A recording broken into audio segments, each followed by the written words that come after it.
Muy bien, hoy es el día miércoles 2 de febrero. Estamos iniciando entonces la clase de hoy. Bueno, el tema, seguimos en el mismo contenido, pero con otro tema. Bueno, me traslado a la página del Drive donde corresponde y hablamos del siguiente tema, lealtades sociales.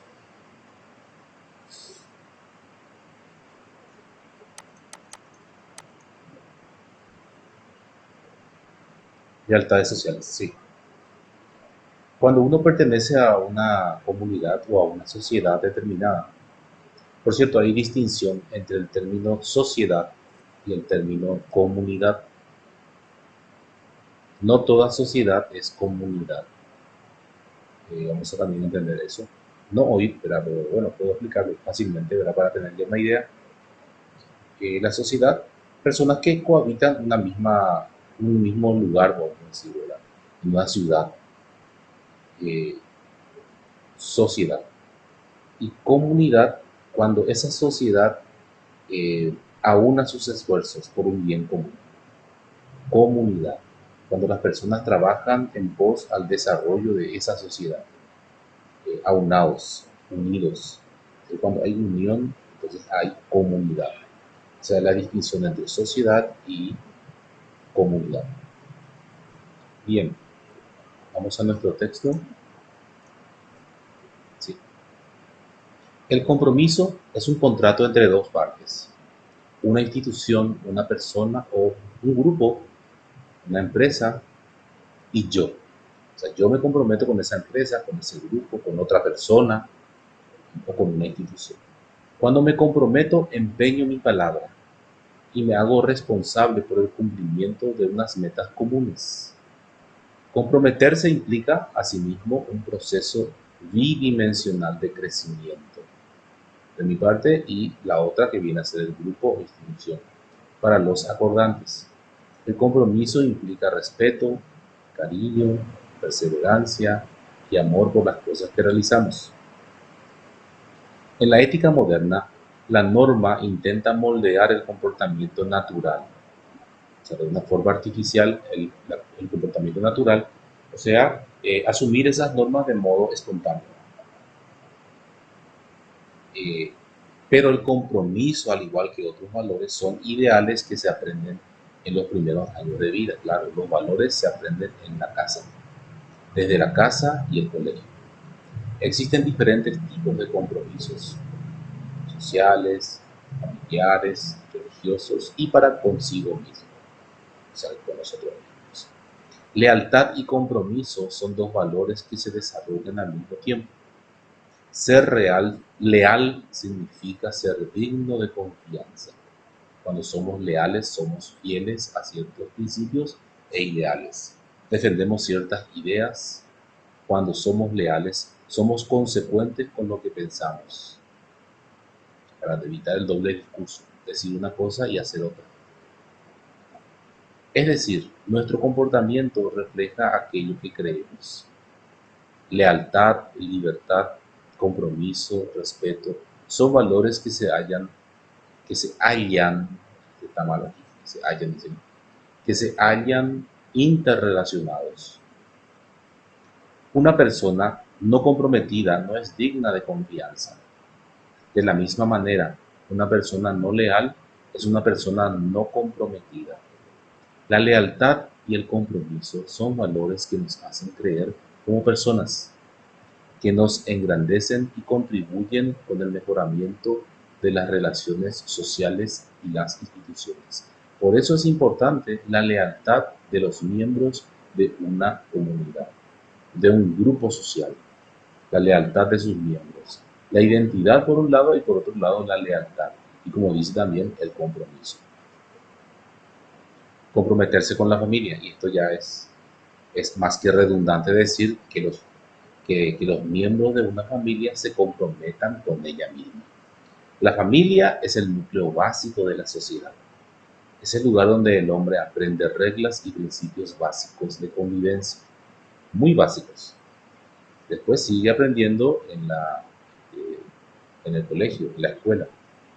Comprometerse con la familia es un compromiso social que implica aprender a compartir y hacerse responsable de desarrollar los diferentes roles que fuimos llamados como formadores, como hijos. Esto con respecto a comprometerse con la familia. El conflicto generacional.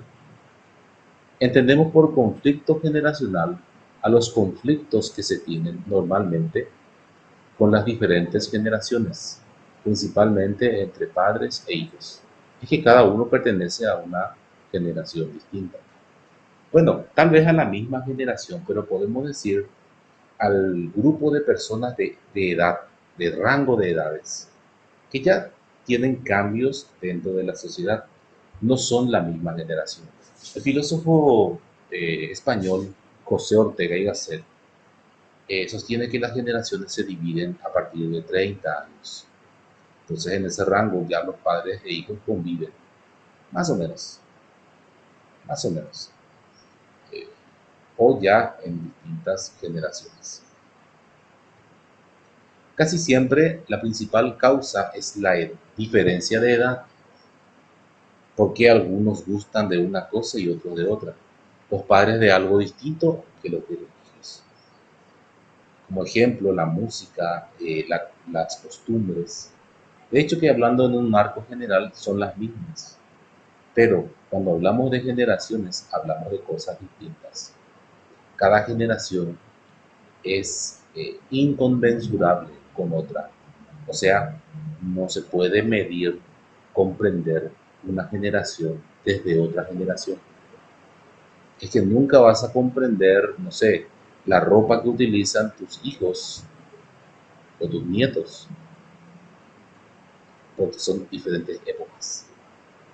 Porque uno se identifica plenamente muchas veces, la mayoría de las veces, con su generación o con lo que hace su generación.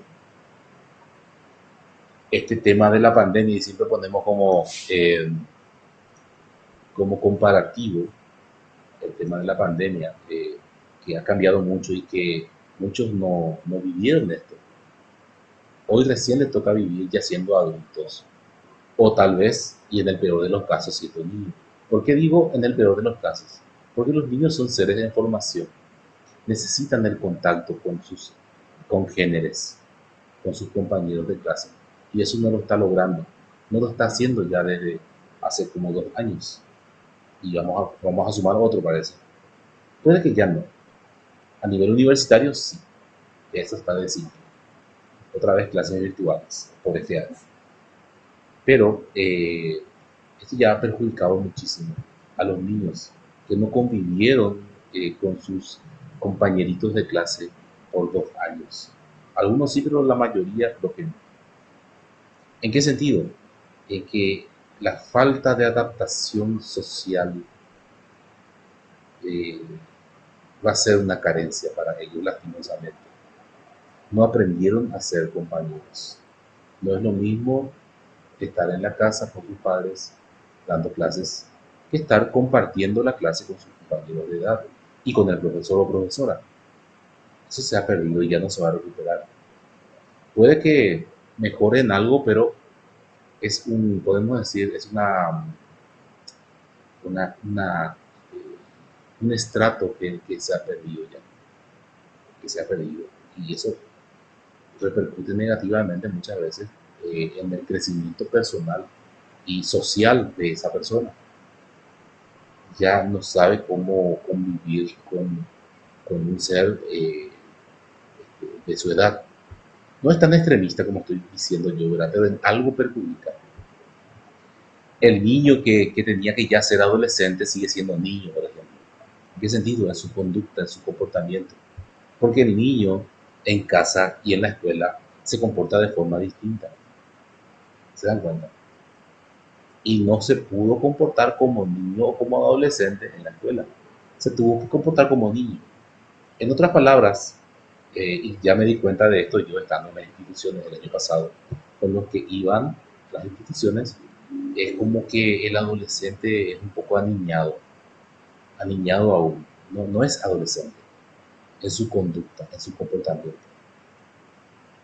Se nota eso. A algunos no les perjudica, pero a otros sí.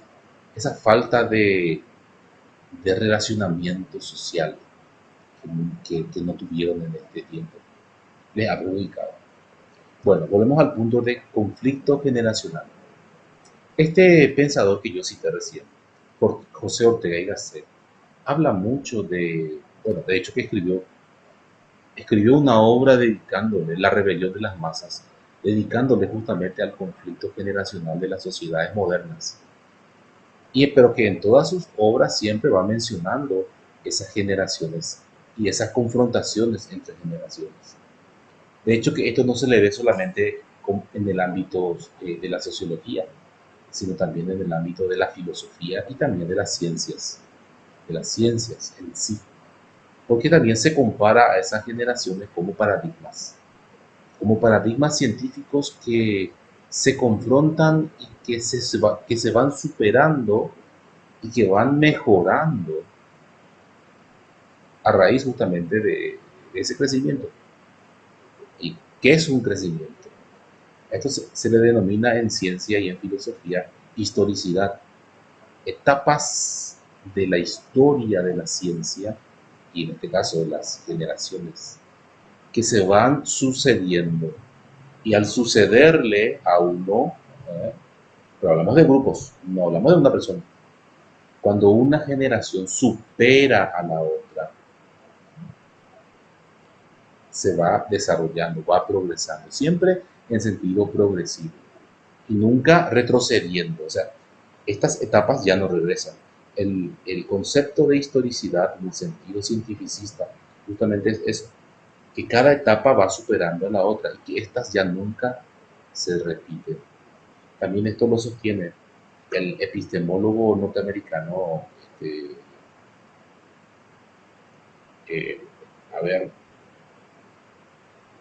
viendo muy bien, se me fue el nombre de este pensador, ya fallecido por cierto, ¿verdad? Kuhn, Thomas Kuhn. Thomas Kuhn en su libro Las revoluciones científicas. Las revoluciones científicas, sí. Y esas revoluciones se van dando a partir de paradigmas. Que se basa también en la idea de Ortega y Gasset, el español, y de otros pensadores, de filósofos pensadores que también es del mismo tema, de historicidad. Está, Nietzsche incluso habla de historicidad y el propio Dilthey. Bien, vamos a nuestro punto.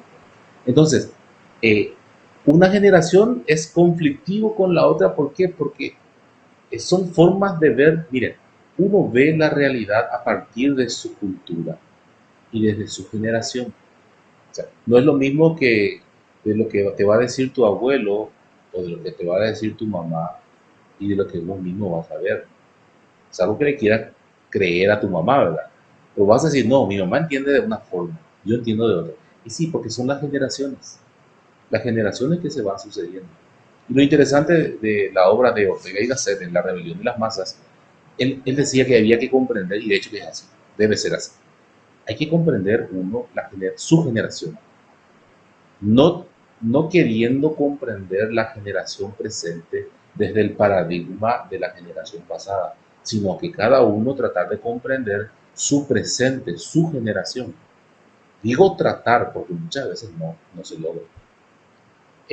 A modo de ejemplo, las personas adultas, todos somos adultos, mayores, siempre van a decir, o siempre van a dar a notar que siempre el pasado fue mejor. Y según este pensador, José Ortega y Gasset, tenemos la tendencia de pensar que todo pasado fue mejor.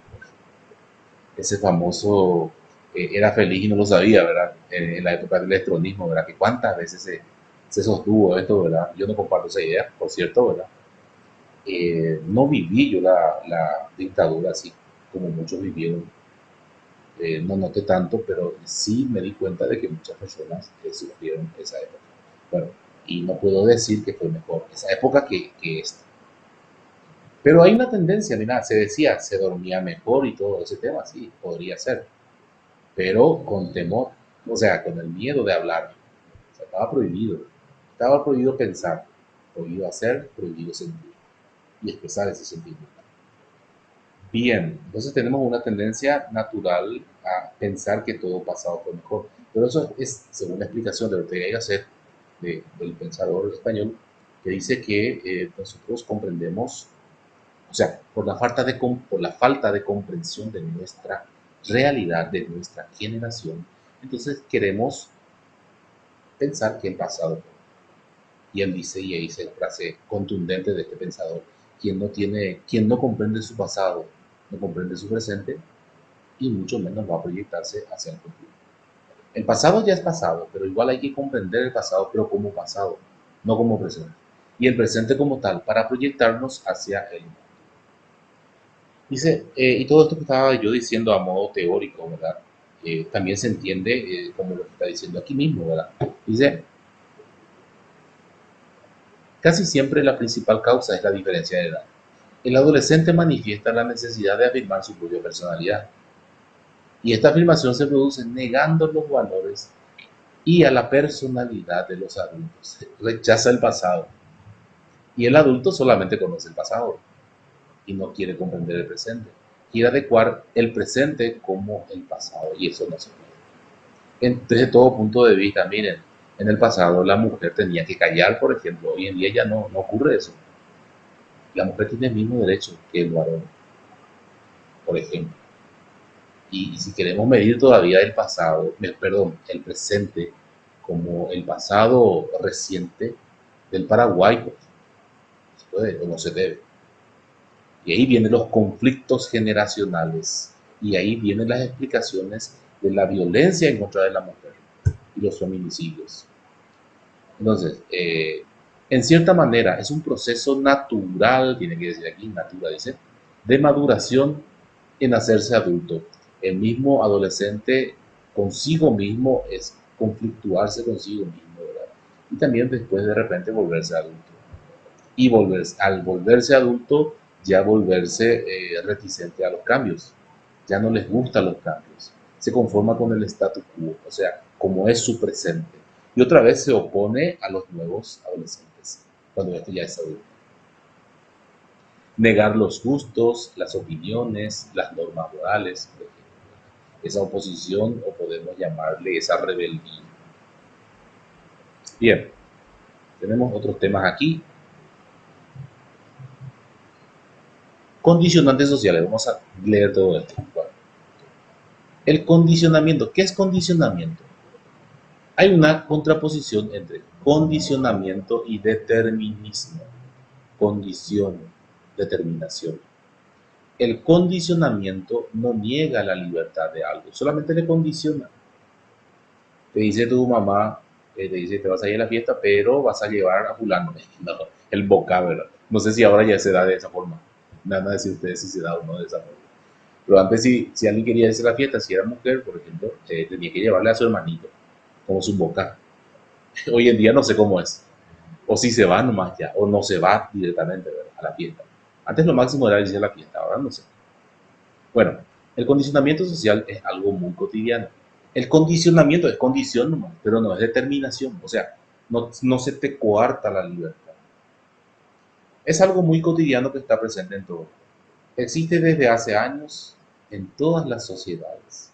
No hay una sociedad, no hay sociedad alguna que dentro de ella no exista un cierto condicionamiento. Si vas a tener un vehículo, bueno, tenés que tener la patente, tenés que tener todos los permisos pertinentes. Si vas a ver, si vas a irte por la calle, si vas a, todo tiene su condicionamiento. La característica principal de una sociedad es condicionar de distintas maneras el comportamiento de las personas. Y con el condicionamiento no se habla de reglas que regulan el comportamiento, como son las leyes de tránsito, no, si esas son realmente disposiciones, ya que este tipo de reglas son benéficas y ayudan a proporcionar un sano comportamiento y les indica a las personas cómo debe comportarse dentro de la sociedad. Existe otro tipo de condicionamiento social, uno que no está escrito, pero que es muy importante, pero que sin embargo la sociedad en la que se vive le condiciona constantemente y ni siquiera uno se percata de ello. ¿Cuál podría ser? Por ejemplo, en la ropa que se usa. ¿Qué, por ejemplo, no vas a llevar, no sé, en el súper o en la plaza a caminar por las calles? No sé, no te vas a ir en ropa interior, en malla, por ejemplo. No, no, no, no, no creo que nos animemos a tanto, ¿verdad? Pero dice, desde que nacemos ya hay personas que están pensando, planificando e imaginando cómo será nuestro futuro. Solo pienso en esto. El nuevo bebé que está por llegar, mamá y papá ya le pusieron nombre. Ya saben de qué religión será. Esto seguro que asistirá a la escuela y que será un excelente alumno. Luego que irá a la facultad y se recibirá. Y por último se casará con una persona excelente y tendrá hijos y morirá. Mira, es como que ya planeamos todo y que debe ser de esa forma. Y no siempre se da de esa forma, ¿verdad? Pero es la idea que uno tiene cuando tiene hijos. Bueno, es como un condicionamiento social no escrito. Bueno, no sé si hay preguntas. Hasta aquí llegamos hoy. Detengo la grabación.